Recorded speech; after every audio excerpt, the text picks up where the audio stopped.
Perfect. And I'm going to hand over to you, Kerry. Thank you. Yeah. So, apologies that I didn't say hello straight away then. I was busy looking at my screen to see where I was to press the button to move on to the next slide. So I am really sorry about that. So hi, thank you very much for coming to listen to me today. So we're talking about children and young people with SEMH needs and ways that we can support them within their everyday life, in the classroom, and wherever kind of we're involved. The talk is quite broad because people have come from all sorts of different disciplines, different settings. So I've kind of tried to write it at a level where kind of it includes everyone. But like Ellie says, at the end, we are going to have like a question and answer session, so you can always ask some more specific questions. Okay, so let's get started. So who are we talking about? Well, anyone that we support with social and emotional and mental health issues. So we're talking any age really, and anyone we come across, whether it's in our home, in our school, our college, within our therapy work, therapeutic work, anybody. People seen as having challenging behavior, people seen as behavioral, which is a bit of a favorite word. People who've suffered trauma, this can be due to like an adverse event or an accident, either experienced personally or witnessed as well. That can have a massive impact. Developmental trauma, you know, backgrounds growing up, things that go on when someone's growing up, and medical. So even things like having an operation can actually result in trauma, because if that person isn't prepared for that operation, doesn't understand the consequences of that operation, afterwards they can suffer trauma. So it can be chronic or acute. And we're also talking about those people, children, young people, adults who have experienced attachment difficulties over their life. So thinking about SEMH, so challenging behaviour, we shouldn't call it this. We all know that. Behaviour is a means of communication. It's how we're getting our message across, and every behaviour has a function, a reason. So it could be sensory, so that young person could be needing some sensory regulation. They may need some deep pressure, they may need some proprioceptive input, they may be overwhelmed by everything going on and need that sensory input and regulation. Tangible, so they're behaving in a certain way to get an object or an activity. If they're non-verbal, for example, and they can see something on that shelf that they want, then how are they going to tell you, if they've not got some means of communication, that they want that? So they might end up pushing or hitting or shouting out, seen as behavior, you know, challenging behavior, but actually they're just asking for something. Pain. Again, it can be really hard to express pain, particularly if you've got communication difficulties. So often it can come out, challenging behaviour can be an expression of pain. Expressing emotions, obviously, all the array of emotions, that's all behaviour, and it's our means of communicating it. Attention, positive or negative. So we all know that kind of phrase about, you know, any attention is attention, whether it's positive or negative. And we see it so often in schools and settings where it gets into this cycle of behavior. And it's just communication for the function of getting attention. Escape avoidance, if it's just too much, there's too much noise, there's too many lights, everyone's too near, they can't do what we're asking them to do. I've got a young person who last week stood upon a table to do a bit of a dance, and funnily enough, it was when I was trying to do an assessment with him, and so basically he actually found that assessment hard, so his way of avoiding it was getting up on the table and dancing. And communication, yeah, like I say, speech, language and communication needs. very much we can see that coming out as what can be seen as challenging behaviours. So you'll all be aware of all these kind of things. So what might we see with a child or young person with SEMH? So they might not understand the non-verbal cues. They might not quite get the facial expression. You know, if you're looking quite serious when you say, did you want to do that? They might go, well, they said, did I want to do that? Do you know what? Actually, yes, I did want to do that. And they're not picking up on the tone of voice, the facial expression. So that's a really big thing. Listening and attention. They might not hear, they might not take it in, they might not remember, they might have auditory processing difficulties. So that, you know, we're studying class or in therapy and we're saying, right, first you need to get this book and then you need to take it to your table. Well, they heard book, but they didn't hear, they by table we'd lost them. So they've just done that first part. Misinterpret what is said. And I think that's a really big thing for a lot of children and young people who've got kind of more masked issues, communication issues, if you like. So, you know, you may look at them and may talk to them and think, well, you know, their speech is fine. You know, they're able to hold a conversation, but actually they misinterpret those higher level language things. They're making inferences, taking things literally.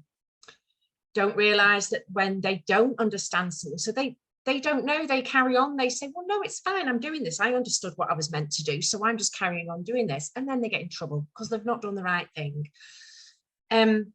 Emotion and time concepts are difficult, so we're saying we need to wait to do that, we'll do that later.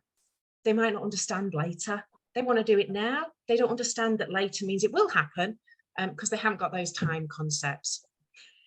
Emotional regulation, identification and expression issues. So they may have massive outbursts or they may go in on themselves and they don't have a way of expressing that very easily. So again, it comes across as challenging behaviour, maybe as we know it.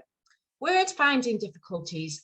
There's a lot of proof that children that have experienced trauma and developmental trauma and attachment difficulties often do have word finding difficulties, along with pragmatic issues. That's particularly prevalent in children and young people who have experienced domestic violence. There's a lot of research now that shows that pragmatic issues are a big thing for those young people. Poor understanding of social context. They don't know what the social rules are. They don't quite understand. They haven't had it modeled to them. The difficulties in understanding language, communication, life has that effect on them. Difficulty understanding the effects of their behaviour. I think that's again a really massive thing that we'll see. So, you know, it might be that we think, well, why can't they see that if they walk out of the lesson that they're going to end up in trouble? But they don't have the understanding of cause and effect of their social actions. So they don't understand that if they shout out in class again, they're going to get in trouble again. They don't see the consequences. They don't see that shouting out means the teacher tells them off, means they get a detention, means that they're then upset and maybe cross because they're kept after school. They're not understanding and predicting all of those. Social communication effects, linking in with that, understanding the expectations in life, the social expectations. And that's not just talking about taking turns in a conversation or not hogging the topic. We're talking about that whole thing, like staying within the law. Why we need to stay in the law, the consequences of that. All things like that. And then literal understanding and rigid thinking that I've already sort of mentioned. So I'm just going to whiz over this. Basically, Royal College of Speech and Language Therapy, they've got a few definitions of what SEMH is and how speech and language therapy can be involved. So they state stuff like SEMH and speech, language and communication needs often go hand in hand, and they really do. It can be masked, speech and language and communication needs that is missed can be masked by behaviour. So I've certainly got a young person at the moment that is very much labelled as behavioural. He's under the behavioural team at school, and he he has massive speech, language and communication needs, but it's taken till now for that to be discovered. They also look at social and emotional functioning, ability to regulate self and behaviour, and the mental health difficulties. Okay, so again, I'm not going to go into all of these, but just to say there's lots of research and more coming out all the time about SEMH and the effects on communication and social interaction and regulation as well, which is all linked in. So one thing that I found really interesting was that there was a study by Binns et al. Who found that children with speech, language and communication needs often had co-occurring difficulties in self-regulation. So that regulating of their emotions. So being able to have the metacognitive skills to kind of talk to themselves and to kind of talk it through, use language to go, okay, so I'm feeling upset now. I need to go in the calm room and sit down and take some time for myself, and then I'll feel better. They've not got those kind of skills. They're not ready for that yet. They need support. So that I find really interesting. There's lots of other ones I've already sort of mentioned about things like domestic violence and just things like exposure to drugs and alcohol before birth have a negative effect on development, which of course carries on having that negative effect. And then social deprivation impacts upon communication, social and emotional development. Okay, so again, some more. Looked after children are more likely to have experienced poverty and social disadvantage, which increases their risk of SEMH. And that's really, you know, really, there's lots of research about that. It's really well known about now. And I think the other thing that's really interesting, particularly when we think about our kind of teenage years and the young people we work with, which are teenagers or tweens, is during adolescence, a time when the social brain is still developing, mental health difficulties often emerge then too. And the structure of a young person's social network can have a profound effect on their behaviour and mental health. Now, I think we know that. We know that to be true, but there is also now research coming out to show that's true, and that obviously it can kind of be a vicious circle. So those young people are drawn to social networks that maybe are engaging in risky behaviour, but then that impacts upon their behaviour and mental health. But because of the behaviour and mental health and communication skills, they're attracted to that. So it's like a vicious circle, just to be aware of. We're not going to go through that. Oh, the only bit I will go through was saying that the the proof to prison pipeline that we all know about, like there's estimates between 60 and 80% of young people in young people's offenders institutes that have communication difficulties, often that have been missed. Sorry, I'm having a bit of word finding problems there today.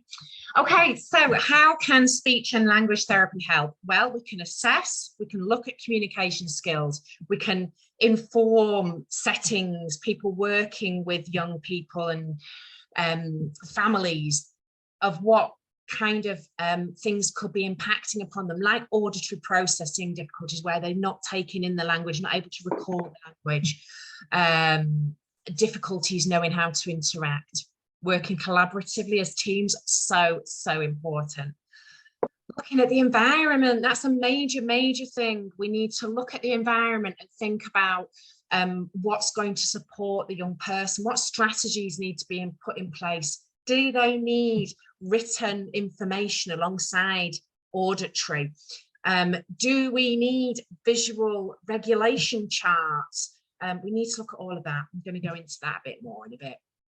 Training staff, training families, training anyone. Embedded support, again, really important, even if we're just joining the people, the young person, the child, the adult, in some everyday activity to kind of support them to use their communication skills.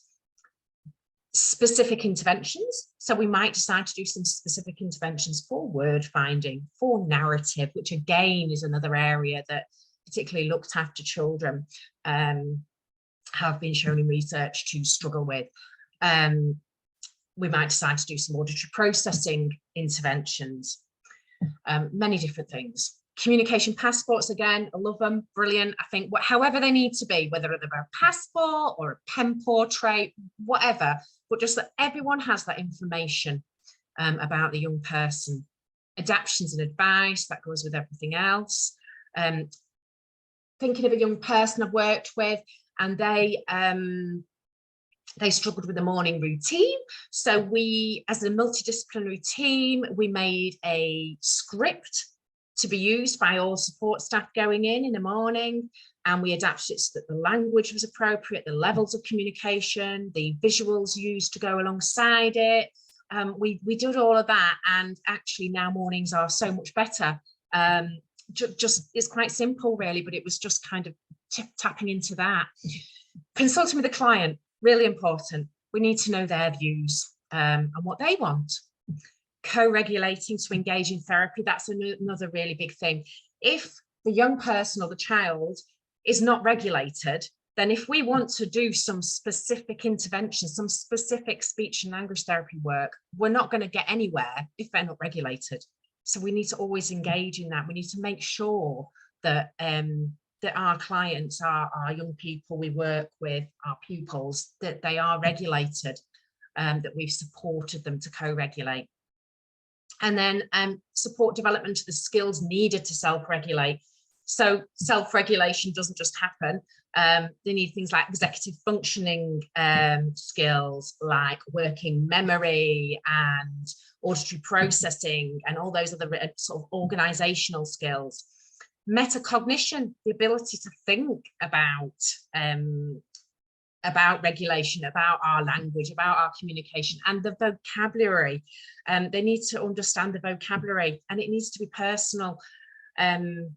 Like with all of my young people, we very much make it so that any regulation strategies we use are personal to them. I made one that was a bit more generic for a young person recently, and he said to me, actually, that's wrong. It's not got depressed on there. I want depressed on there.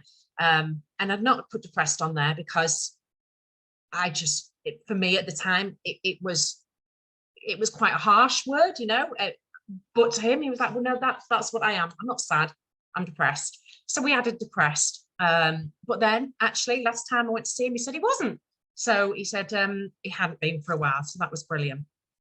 Okay, so our next slide.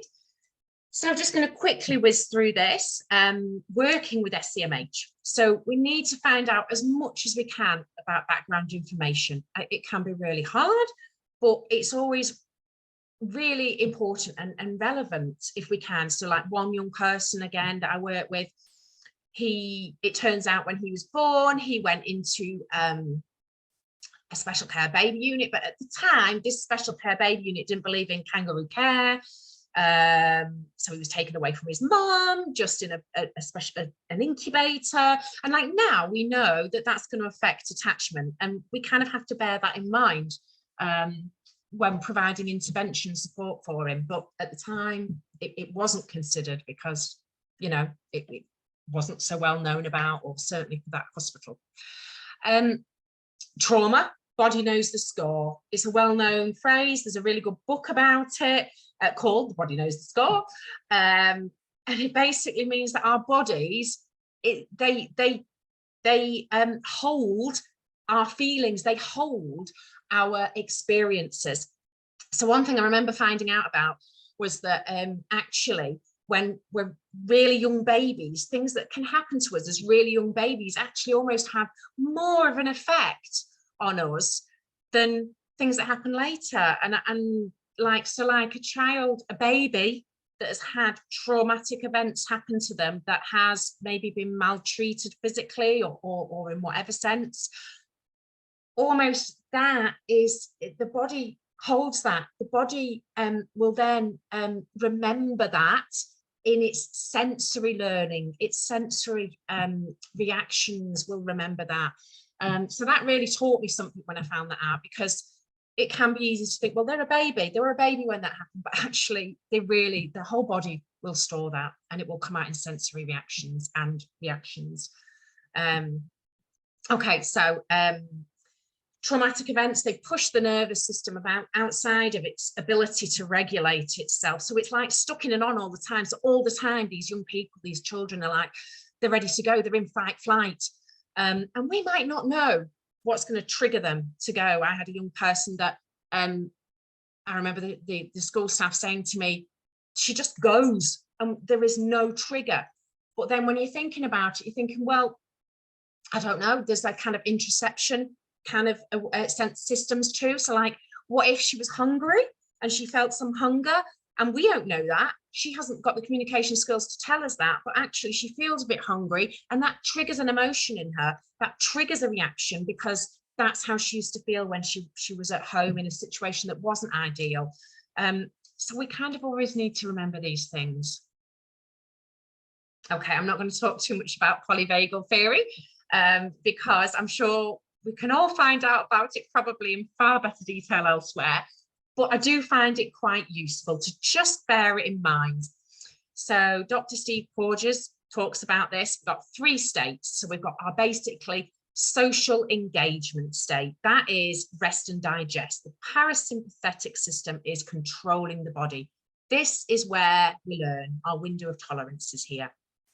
Then you've got fight or flight. The sympathetic nervous system's controlling that. That's when we're ready to go. Things are heading up.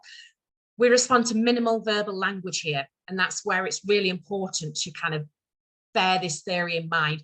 When we're in fight or flight, or in freeze, the next state, we're not taking any notice of speech. So if at that point we're trying to verbally get a young person out of what's going on, we're trying to reason with them, it's not going to work. We need just some visuals, we need to give them some space, we need to just let them regulate, we need to help them co-regulate, however that is, whether it's in a calm room, giving them some fidget toys, just giving them some space, whatever, but just minimizing those verbal cues, verbal information.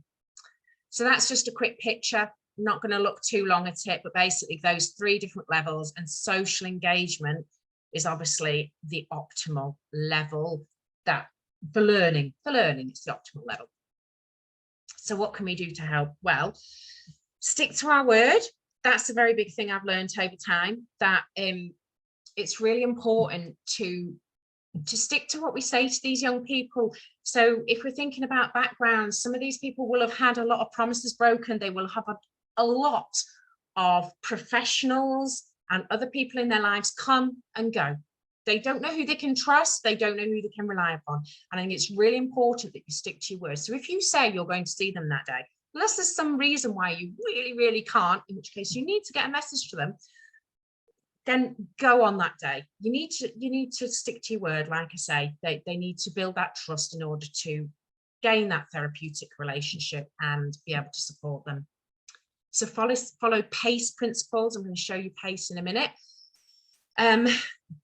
So young people may not always be regulated enough to participate in structured activities, like I'm thinking of a speech therapy session, and that young person I said about before with the hunger.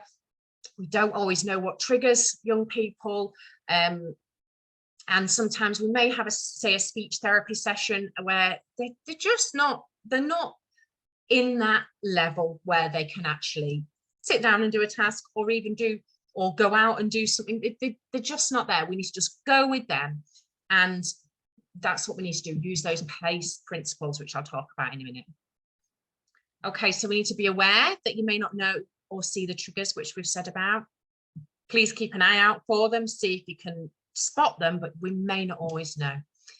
And then follow, lead, follow. That's good, kind of put with the PACE principles with these kind of young people. So if you say, for example, have some activities, some aims for the session, well, try and integrate them into following the young person, following the child. I've got a young boy that does a lot of play. Some weeks he's more regulated and we can do some more kind of games and we go out to play in the playground and do activities and stuff then. But then other days he's just not regulated. You know, he's got trauma in his background, and we just play. Whatever he's doing, we play, and I'll follow his lead. I'll integrate my targets into his activities, and then what I might do is maybe try and lead a little bit for a while. So for example, this week with this young person, we played for a while, and then I got my iPad out because he likes iPads anyway, to be fair. And we were just watching and identifying some different facial expressions in different films, and then we took photos of each other pulling different faces, trying to just work on the emotions, and then we went back to being in the car again, and again I modelled language. We were doing some prepositions, so that was quite easy within that, amongst other things we were doing that. Okay, so dyadic developmental practice. So this is something that I think is just worth mentioning. So I did some training in this last year, and it can be seen as either dyadic developmental practice, or it can be called dyadic developmental psychotherapy or parenting. I like it as practice because it's basically using it for everything. It is a framework for working with developmentally traumatized children and young people, but I think it's helpful for anyone with SEMH and anyone really. It's based upon relationships with parents, carers, those working with the children as well, and upon attachment theory. The main key to it is that safety and connection is the key. Follow, lead, follow, like it says, involve carers, look at the meaning beneath behaviour. So what we've talked about earlier, seeing what that meaning is. And the core of DDP is we need relationships to thrive and heal. So this really is talking about building those therapeutic relationships. Until you've got that relationship with a young person, you're not going to make any progress. So even if for the first few sessions, if you're a speech and language therapist or an OT or a physiotherapist, or when they've come into your school, your setting, if you spend that first bit of time building that relationship, putting those building blocks into place, it's going to pay off, because without that, you're really going to struggle. The other thing is the elephant in the room is something they talk about a lot. So they talk about not ignoring the elephant in the room. So for example, with this young boy that I said about, I know that sometimes when his mum is picking him up, he can become really dysregulated that day. But he doesn't necessarily know to tell me that. So I've now started saying to him, oh, I wonder if your mum's picking you up today. And then he'll be like, yeah, my mum was picking me up today. So I've mentioned that elephant in the room. I've not ignored it. And then we've then gone, oh, okay. And he's like, oh yeah, I'm excited. Or, you know, whatever he's saying, he feels like that today. And we've gone through it and modelled it. And then, do you know what? Quite often he's been more regulated then, because we've mentioned it. What he's worried about, we've talked about it. So the other thing with this is name it to tame it. Name the emotion to tame it. I think you look pretty sad today. I wonder if you're sad because your friend's not in school today. I wonder if you're sad because you haven't seen your mum today. Name it. I wonder if you seem very excited today. I think it's because it's your birthday. So name the emotion. Connection before compliance that I've said about, an emotional versus chronological age. So making sure that you think about the emotional age, not the chronological age. That's really important. Really big key point. Prefrontal lobe in our brain does not work well unless there's somebody there supporting what we're doing. And it needs to be an attachment figure, whether it's a regular carer, whether it's a grandparent, foster parent, parent, whoever. it really, it needs somebody else there working with them. Also worth bearing in mind, obviously, the brain keeps developing, those areas of the brain keep developing up until sort of the 20s. So it's worth bearing in mind that it's still developing. So this is PACE. I'm not going to go through this actually, just playful, accepting, curious, and empathetic. Those are the things we need to do for emotional safety. Make our sessions, those if we can, in order to support our young people. Okay, so I've now come to more of the strategies. So more ways to help. So this is kind of plunked in a little bit. I probably should have put this in a different area of the talk, so I'm really sorry. Use an emotional regulation chart or visual system to support the young person, but make sure, like I said before, you use appropriate vocabulary. So like I say, another young person I've got uses words like, let me get them, like fed up, bored. I'm having a complete mind block now, I'm so sorry. But this young person I'm thinking of has some really specific vocabulary, and so we've changed what would normally be like, oh, knackered. So instead of tired, he says knackered, and this family says knackered. So things like that, we changed it so that it was his vocabulary. Always really important. This chart I've got here is a feelings chart. So we need to think about feelings versus emotions. So feelings are the actual how our body feels. We all have feelings. We might say we don't or whatever, but we do. We all have feelings, and they're dynamic. They change according to life, context, activities. Those are your feelings, how your body feels. Your emotions are kind of the labels you give to them. A really good thing to do is to have a feelings chart like this that you use throughout the day. We're just introducing it with someone to find out what's going well and not well, because there's some kind of effects happening at home that could be due to transition. So throughout the day, you can just put like, where are you? Oh, I wonder how you're feeling now. Oh, you seem to be a little bit sad. Should we put you here or here? And then, you know, just guiding them, can just mark on there. And then later you can come back and go, oh, this is that was when we were outside and they were struggling to communicate. They didn't like the social side of it. So yeah, that's why they were a bit sad. So it's quite good for that. Zones of regulation. I'm sure you've all seen the zones of regulation. They're brilliant, but they all need adapting. It needs to be really personal. And what we've got to remember is there's no good or bad zones. So green, yeah, technically we say green is ready to learn. We're happy, we're focused, we're calm. But blue's not bad. You know, it's not bad if you're sad. It's not bad if you're tired.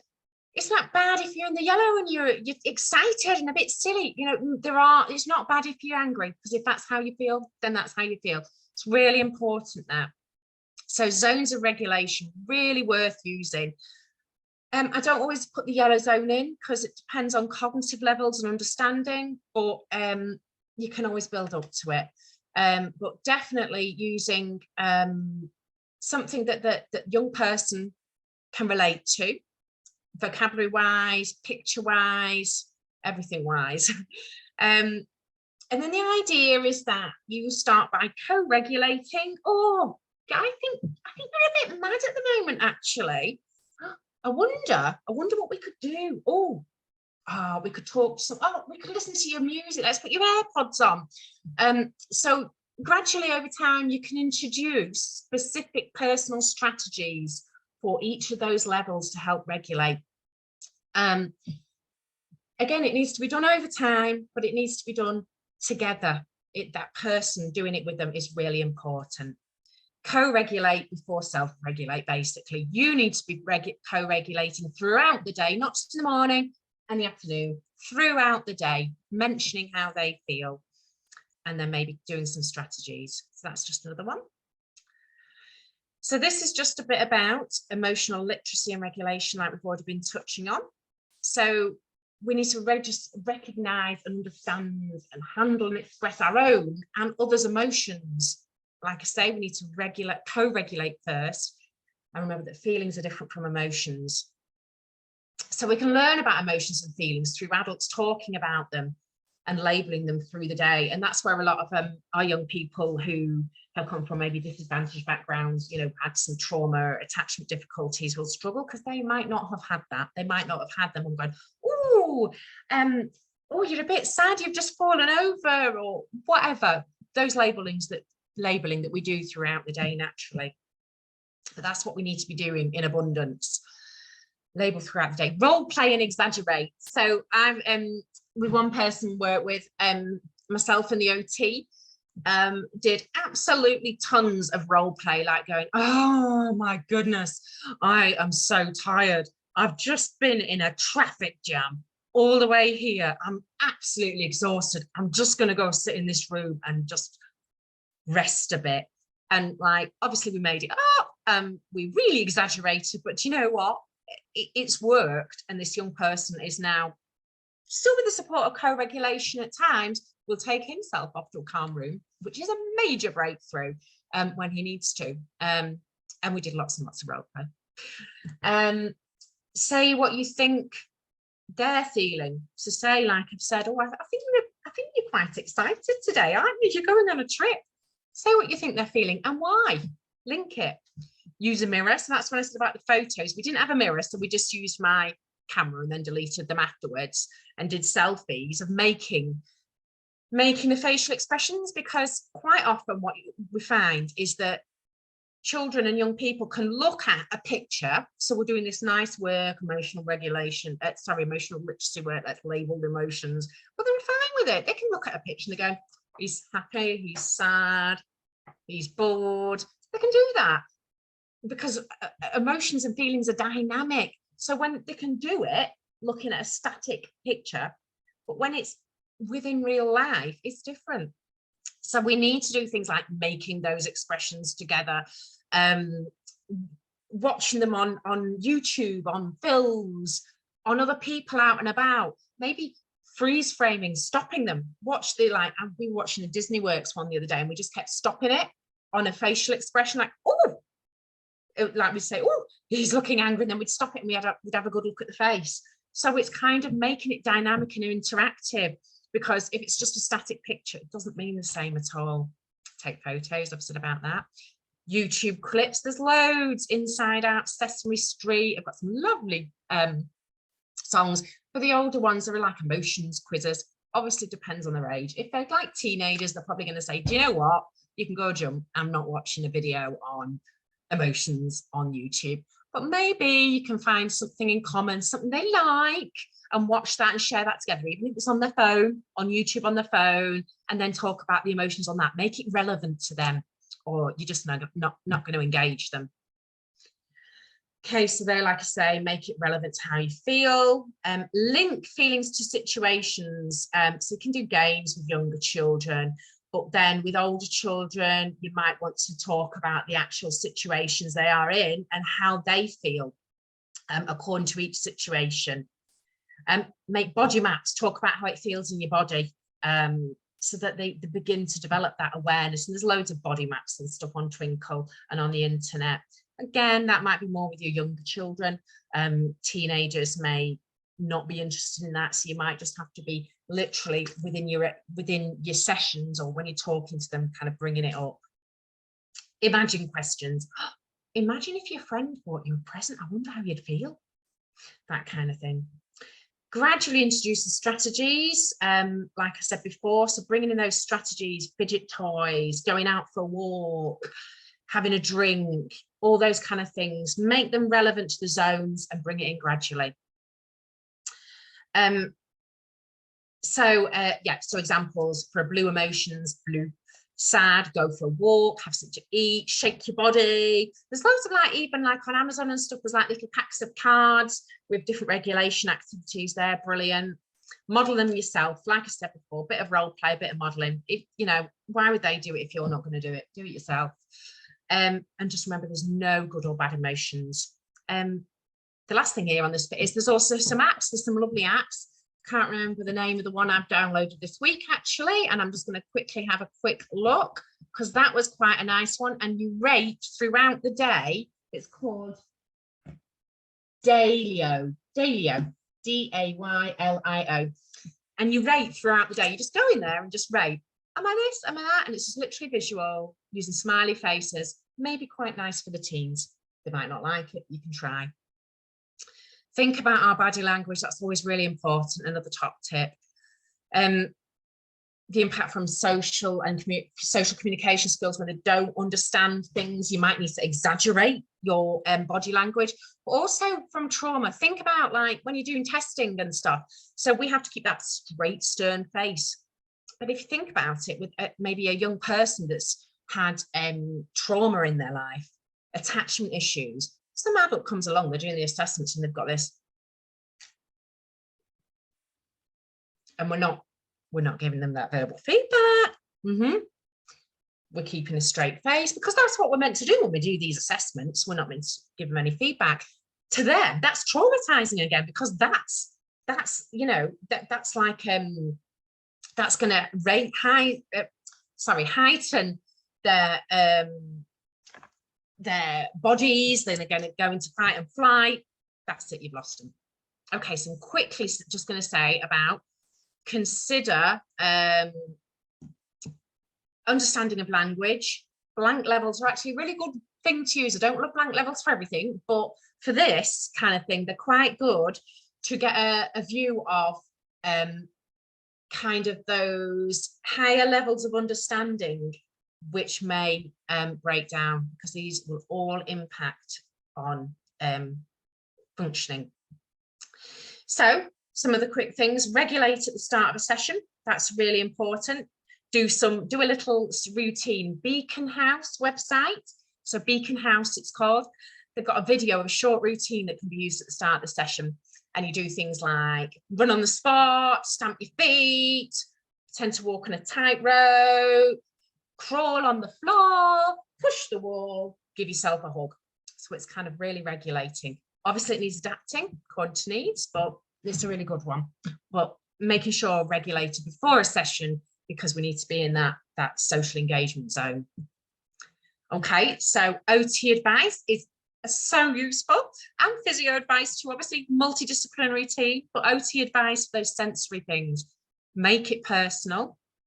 Like I said here, speech and language therapists can be involved in developing skills required for self-regulation, like the vocabulary, problem solving, all those kind of executive functioning, metacognition skills.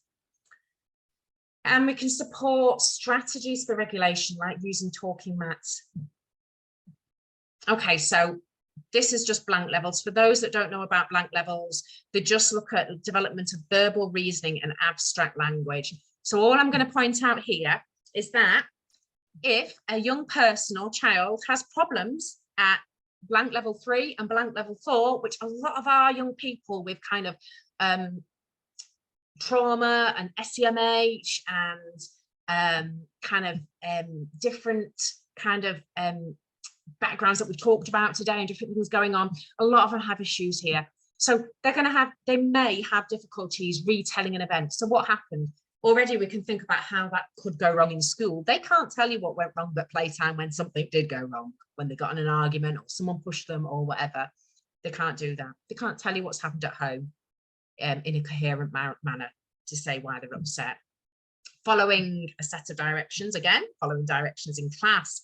How do you feel? How do you feel? How do they feel? They're having trouble with that. And then blank level 4. How do you know? How do you know that he doesn't want to do that? They struggle to answer those questions. Why questions? Why did you do that? Why did you push him? Why did you go out to play? Asking those questions. They don't understand necessarily those why questions. Problem solving, verbal reasoning. Think about it, they're all going to have a massive impact. Okay, so this is our last kind of section. Some strategies. So comic strip conversations I love. I use them loads. I always have a notebook in my bag. I use them for all my different age ranges, whether it's the little ones, the teenagers. Comic strip conversations. Draw out, I'm a terrible drawer, so draw out what happened, what went well, what went wrong, what could do differently? Do just literally stick people drawing. So I'm really bad at drawing. So here is like, you probably can't see that because it's going to be, no, you can't at all. But basically some stick people talking, saying what they're saying, what they're thinking, and then you can redraw it. What could you say differently? What were they thinking? They're fantastic. Look them up. If you don't know much about them, try and find out, because I think they're really useful.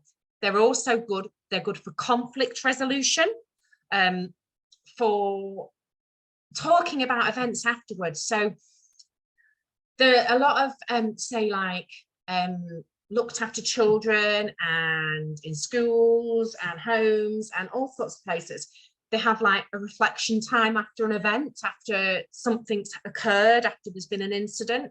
They can be really hard if children have communication difficulties. Comic strip conversations are great. So writing it out, writing it down, drawing it out. Social behaviour mapping, that's fantastic. I'm going to show you one of those. So talking about expected behaviours, unexpected behaviours, what that makes you feel, what that makes everyone else feel, and what will occur if you do that. A 5 is against the law. I love a 5 is against the law.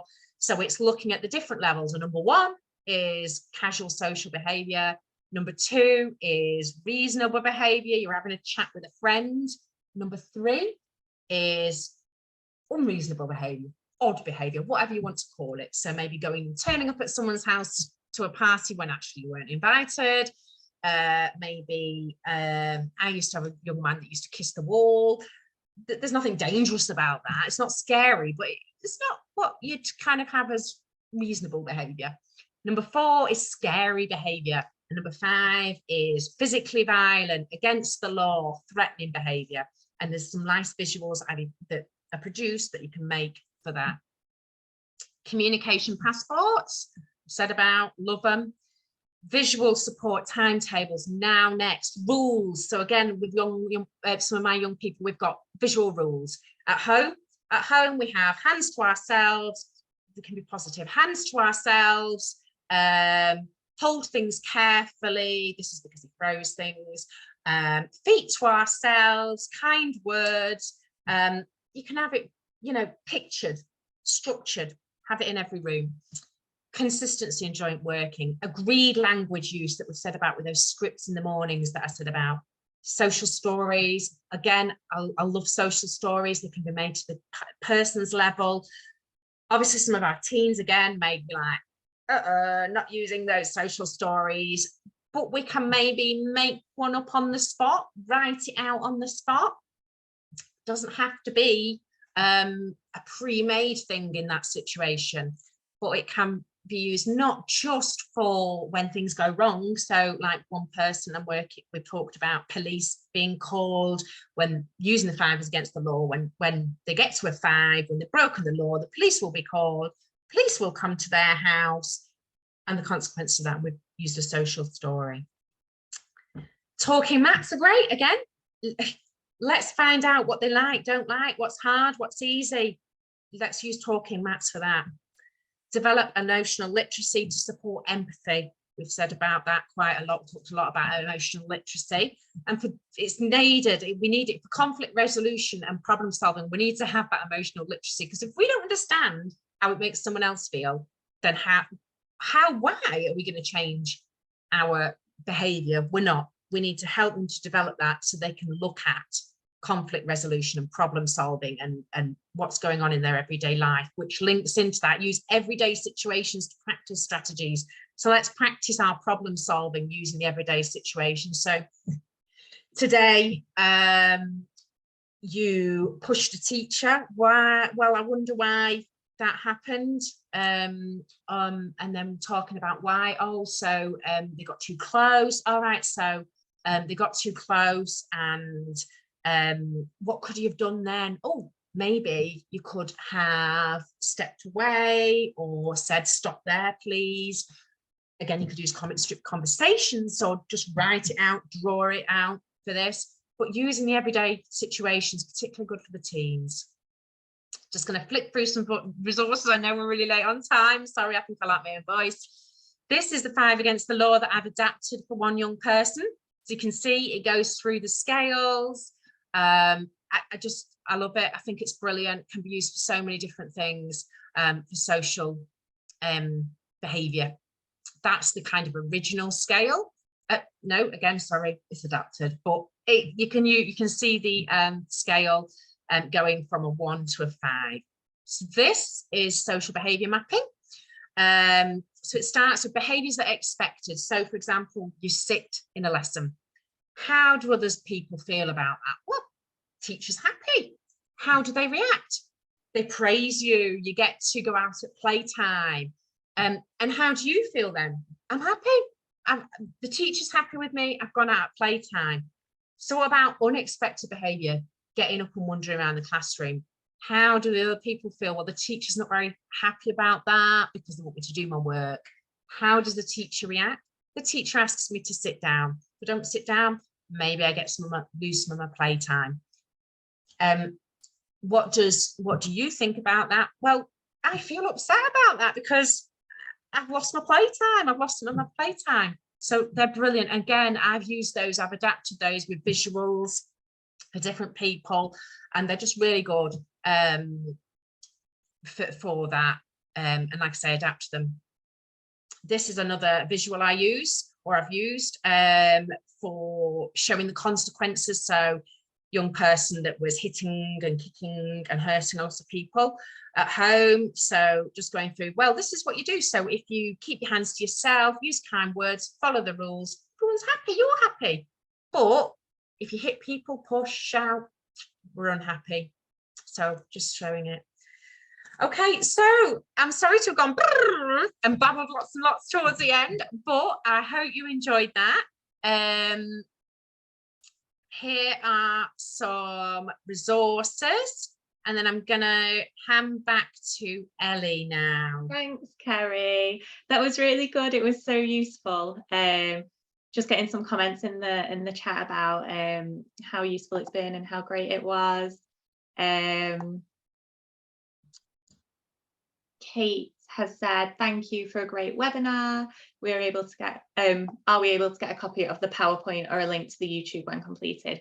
So we will be uploading this recording onto our YouTube channel. So if you just type in AT Therapy on YouTube, we have a YouTube channel with lots of our recorded webinars on there, and some of our mentor videos and just some different kind of strategy videos and how-to videos and things like that.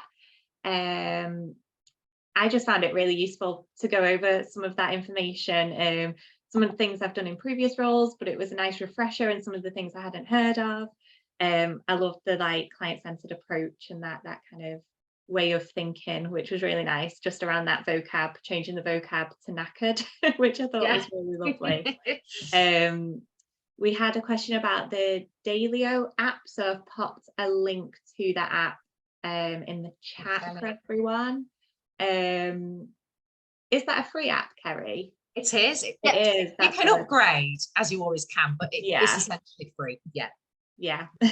And then also we've just had some comments about 5 against the law. So that's just, do you want to explain what that resource is, Kerry, a little bit more? Sorry, that's the bit when I was running out of time, so just chat. So 5 is against the law is a book by someone done, I think. You can get it on Amazon. If you put 5 is against the law into Google or Amazon, you'll find it. It's a very reasonable price. Basically, it takes you through all those different stages, and it's a way of obviously kind of developing the understanding of social kind of problems, social rules, but it's the scale, it's a whole workbook of activities that go with it that can be adapted. So it's brilliant, and it's not much at all. It's like £20, I think. So go on Amazon and have a look. Perfect. Thank you, Kerry. I don't think, I'm just having another check through the chat. Oh, another message. So Kirsty has asked, where is the social behaviour mapping from? It is from, and I'm going to have a funny now. it's from social, it's from a book. What are they called? I'm having such word finding problems today. Social. We can always send it out in an email. Yeah, we can send it out because I know it's on the tip of my head. Putting you on the spot. Yeah, we'll send that out in an email.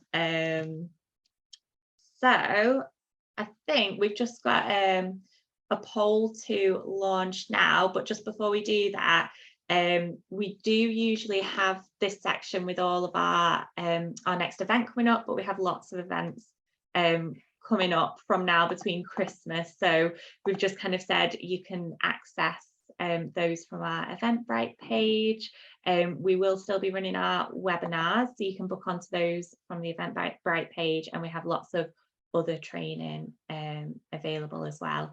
I think the poll should be available on your screens now, so if you could please fill that in, that would be amazing, just that we can, if there's anything we need to improve or anything that you think worked well with our webinars, just that we can make it better in the future. And just a big thank you to everyone for coming.